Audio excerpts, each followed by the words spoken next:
Nah, Ya. apa Sosdiklik, Parmas, dan SDM? Ada banyak kegiatan, ada banyak tugas dan fungsi di divisi tersebut. Assalamualaikum warahmatullahi wabarakatuh. Selamat siang teman pemilih Pamekasan. Bersama kami di podcast KPU Pamekasan, obsesi obrolan seputar demokrasi.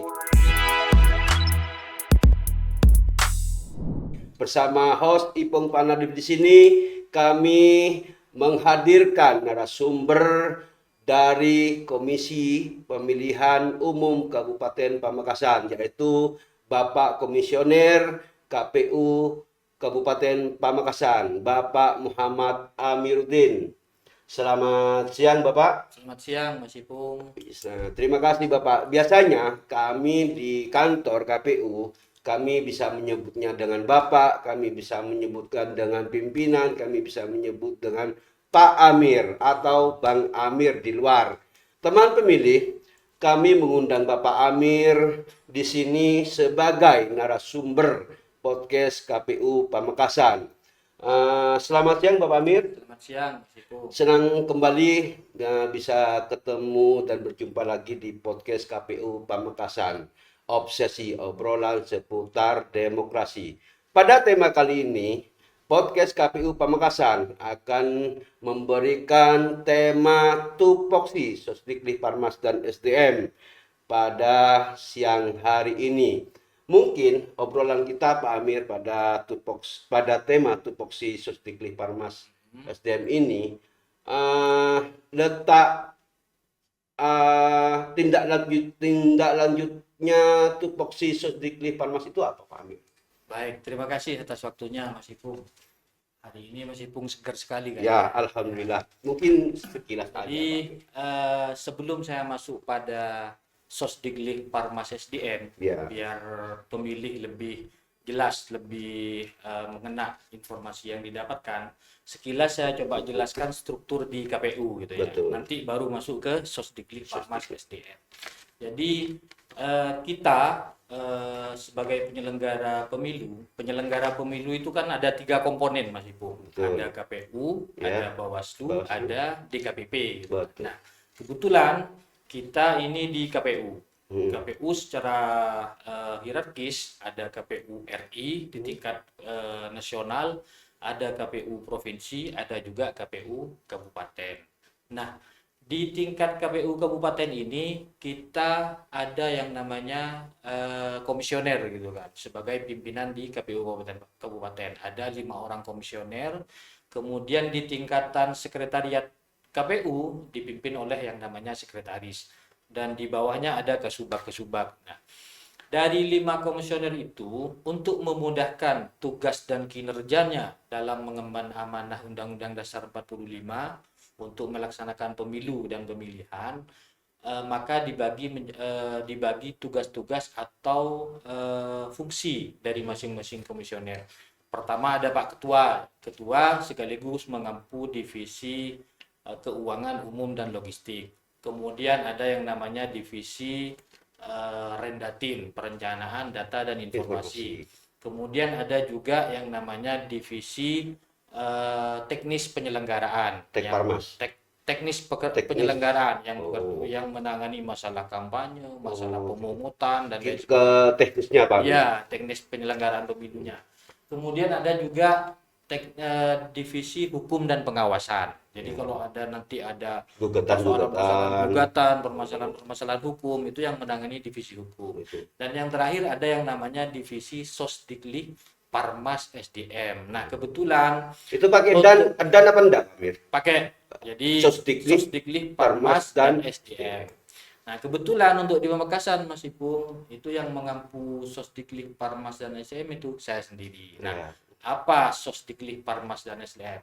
Sosdiklik, Parmas, dan SDM itu adalah singkatan dari sosialisasi, pendidikan pemilih, partisipasi masyarakat, dan sumber daya manusia. Jadi ada banyak kegiatan, ada banyak tugas dan fungsi di divisi tersebut, mulai dari sosialisasi, pendidikan pemilih kepada masyarakat, termasuk peningkatan partisipasi masyarakat, dan penyiapan sumber daya manusia SDM itu. Oh gitu Pak Amir. Ya, Setelah anggaplah kita setelah pasca pemilu dan pilkada kemarin Pak Amir, bentuk dan kegiatan dari Sosdiklik Parmas dan SDM hari ini apa? Pak Amir? ini ya.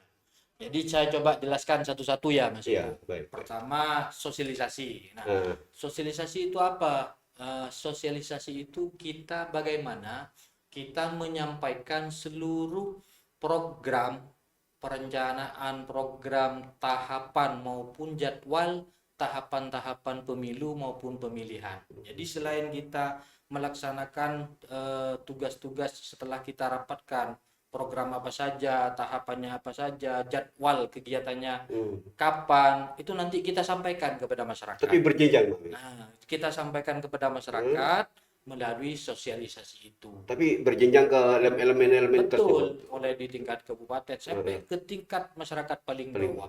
Tentu itu kan nanti ada segmen-segmennya, Mas Ipong. Segmen-segmennya, Nanti betul. saya jelaskan di Ah, nanti ya. nanti ya. Ada segmen pemilih pemula, ada masyarakat, ada perempuan, ada juga segmen disabilitas, Disabilitas macam-macam Pak Amir, ya. betul. Tentu cara dan bentuk kegiatan sosialisasinya juga berbeda-beda. Gitu. Nyambung pada tadi membicarakan dengan bahasa sosialisasi Pak Amir. Kegiatan dan sasarannya untuk sasaran untuk objeknya itu apa Pak Amir? Sosialisasi itu Pak Amir. Pertama, kita setelah launching ya, Ya, betul. sudah launching pelaksanaan pemilu atau pilkada misalkan. Pemilu akan dilaksanakan tanggal sekian, bulan sekian. Pemilihan juga sudah ditentukan, tahapan dan jadwalnya, jadwal tahapan kegiatannya sudah ditentukan. Maka kita sampaikan kepada masyarakat melalui kegiatan atau bentuk-bentuk sosialisasi. Sosialisasi itu bisa dilaksanakan sosialisasi secara langsung ataupun sosialisasi secara tidak langsung. Tidak Nah, langsung. sosialisasi secara langsung itu Mas Ipung bisa dengan cara tatap muka, dengan cara diskusi, atau kegiatan-kegiatan dalam bentuk hiburan. Misalkan kita mengadakan ya, JJS, ya, itu kan betul. bertemu langsung dengan Yang masyarakat. kemarin yang heboh itu Pak Amir. Saat pemilu kemarin dan ya, pilkada ya. kita kan mengadakan JJS. JJS. Ada juga Oldaul Pak Amir. kita sering ngopi bareng bersama masyarakat, aktivis, Oh, yang di kafe-kafe itu, Pak Amir. kafe-kafe. Oh, betul. Ada hiburannya, Hiburan. terus kita sampaikan kepada masyarakat. Karena kita kan tidak harus diskusi terus atau ceramah, kan tidak. Kita juga harus mengadakan kegiatan bagaimana apa yang menjadi tugas kita untuk menyampaikan informasi itu mudah tersampaikan kepada masyarakat. Jadi sambil hiburan, sambil disampaikan. Termasuk JJS. Pada saat JJS, kita tidak hanya JJS saja, tapi juga menyampaikan kepada masyarakat. Termasuk kita H-3 atau H-2 pada saat pelaksanaan pilkada itu kemarin, kita menugaskan teman-teman ad hoc, teman-teman PPK, PPS untuk keliling menggunakan toa, keliling mobil menyiarkan bahwa tanggal sekian ada datang ke TPS. Itu katanya dengar-dengar itu yang Pamekasan ini, KPU Pamekasan ini yang teratas untuk provinsi. Kemudian kita memanfaatkan speaker-speaker yang ada di musola, masjid untuk mengumumkan kepada masyarakat. Itu sangat bentuk. Ciri khasnya kan bahasa Madura itu Pak. Ya. Makanya kita teratas. Ada juga yang namanya sosialisasi tidak langsung Mas Ibu. Bisa kita mengadakan sosialisasi melalui alat peraga, baleho. Betul. Ada juga melalui media sosial. Kita manfaatkan Facebook, manfaatkan Instagram untuk menyampaikan informasi kepada masyarakat. Sehingga tujuannya apa? Tujuannya agar tingkat partisipasi masyarakat dalam pemilihan maupun pemilu itu meningkat. Artinya partisipasi masyarakat untuk ikut serta dalam pemilu itu semakin meningkat. Iya Pak Amir. Ya. Kemudian tadi ada pendidikan pemilih ya. Betul.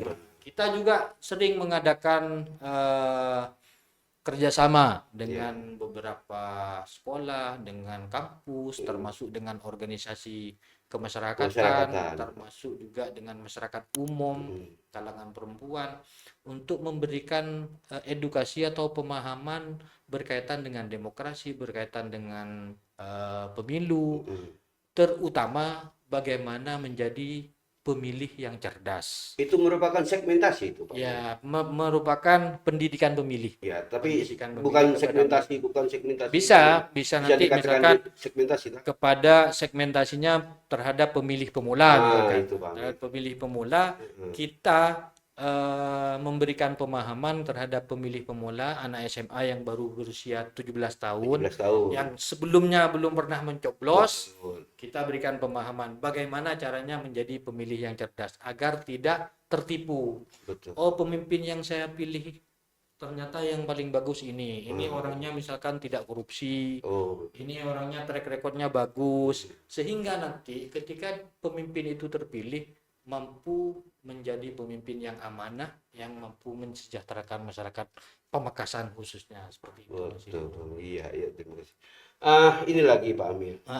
Partisipasi masyarakat itu sekarang apalagi kedepannya ini berbentuk presentasi apa persentase apa angka itu Pak Amir di KPU Pamekasan. Jadi partisipasi masyarakat itu bentuknya macam-macam. Ada juga berpartisipasi dalam mencoblos, menentukan pilihan, itu masuk partisipasi. Ada juga berpartisipasi sebagai calon, juga bisa menjadi dalam kategori partisipasi.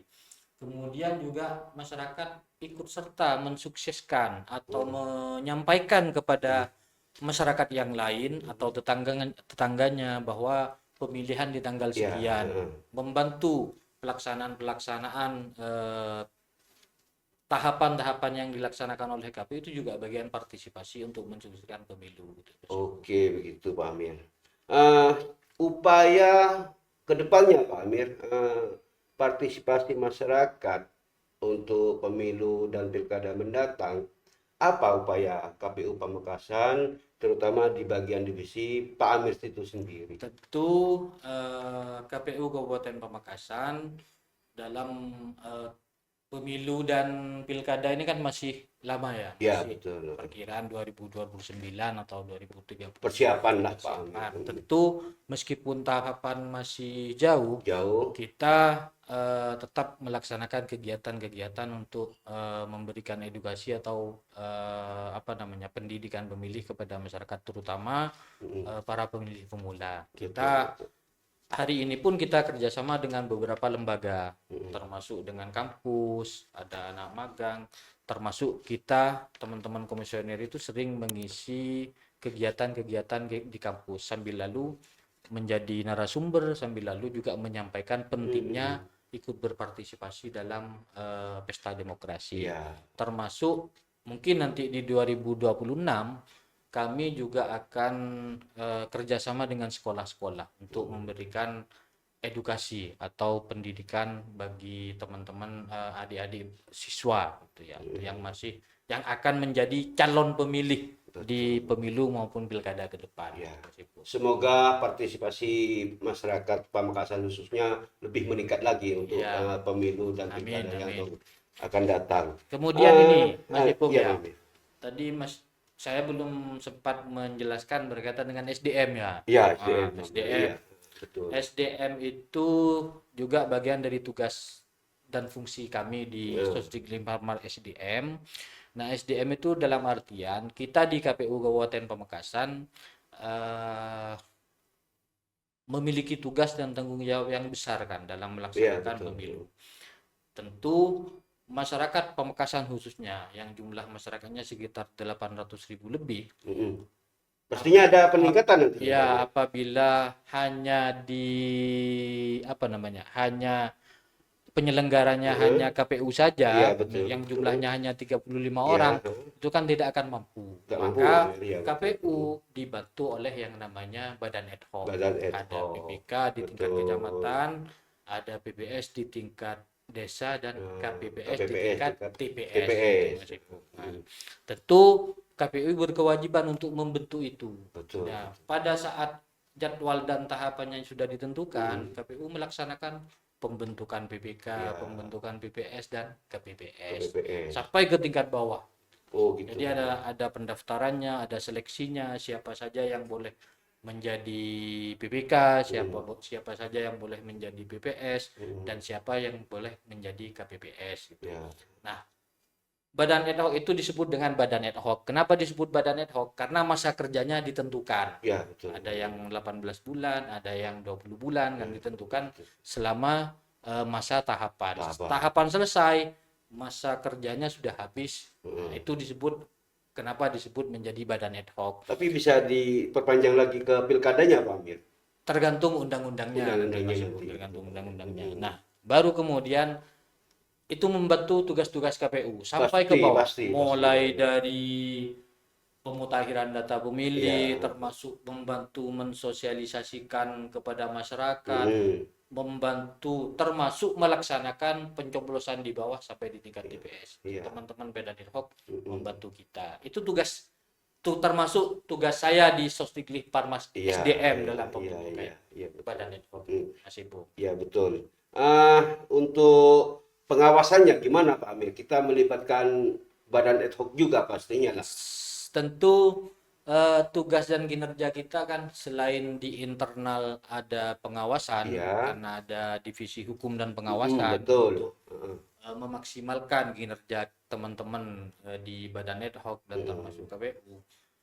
Di samping itu kan juga ada Bawaslu yang mengawasi. Bawaslu pun juga punya komponen-komponennya sampai ke bawah. Ada Panwascam di tingkat kecamatan, ada PKD di tingkat desa, sampai ke pengawas TPS. Jadi tenang saja, teman-teman badan ad hoc selain diawasi di internal KPU, juga diawasi oleh teman-teman Bawaslu dan jajarannya, sehingga kinerjanya insya Allah akan independen dan maksimal itu. Oh gitu Pak Amir. Kita ngobrol di luar SDM bagian pemilu pilkada, kita membahas masalah SDM di internal KPU-nya Pak Amir.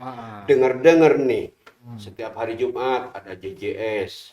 Setiap hari, pokoknya per hari itu ada kegiatan olahraga lah Pak Amir. Hari Seninnya katanya jogging, Selasa futsal, Jumatnya JJS, bulu tangkis.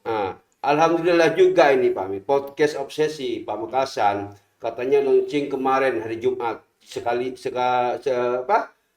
sekalian tasyakuran katanya makan-makan di hari Jumat, podcastnya launchingnya KPU Obsesi obrolan seputar demokrasi. Apa betul itu Pak Amir? Ya betul Mas Bung. Jadi selain kita membina SDM dari kemampuan dan kapasitas diri, kapasitas dalam melaksanakan tugas-tugas keadministrasian, tugas-tugas kesekretariatan, kita juga membina teman-teman dari segi fisik. Jadi biar teman-teman sehat, biar teman-teman KPU, SDM KPU itu juga tidak sakit-sakitan, karena nanti menghadapi pemilu dan pilkada tugasnya berat. Kita juga melaksanakan yang namanya olahraga. Biar selain mental siap, fisik juga siap. Ada tiap hari Jumat kita jogging, senam kerja bakti. Mas Ipung sendiri komandannya futsal. Terus juga ada bulu tangkis ya. Biar teman-teman sehat. Biar tidak sakit-sakitan. Iya. Baik teman pemilih, mungkin pada podcast hari ini beliau sudah mengutarakan, mengobrol sekitar tupoksi Sosdiklik Parmas SDM Pamekasan khususnya. Mungkin untuk teman pemilih di Pamekasan, kami mengharap dari Bapak Muhammad Amiruddin itu sendiri pesan Pak terhadap tupoksi kali ini, Sosdiklik Parmas dan SDM itu sendiri apa untuk kepada para teman pemilih. Ya, terima kasih Mas Ipung. Jadi pesan saya untuk pada kegiatan podcast di KPU Kabupaten Pamekasan ya, terutama bagi teman pemilih khususnya di Kabupaten Pamekasan, saya berharap masyarakat mengikuti podcast yang akan diberikan oleh KPU setiap segmennya, karena kami akan menyajikan berbagai macam informasi pengetahuan, edukasi seputar berkaitan dengan demokrasi, politik, utamanya pemilu dan pemilihan. Jadi masyarakat biar tidak hanya datang mencoblos setelah itu betul. pulang, minimal masyarakat tahu Tahu. apa itu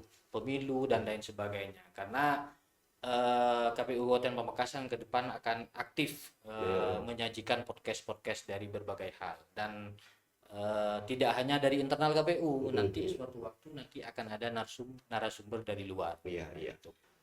Baik teman pemilih, cukup sekian podcast kali ini, di mana podcast kali ini yang narasumberi oleh Divisi Sosdiklis Parmas dan SDM Bapak Muhammad Amiruddin. Terima kasih, kita kembali ke podcast selanjutnya, Obsesi Obrolan Seputar Demokrasi. Wassalamualaikum warahmatullahi wabarakatuh. Waalaikumsalam warahmatullahi wabarakatuh.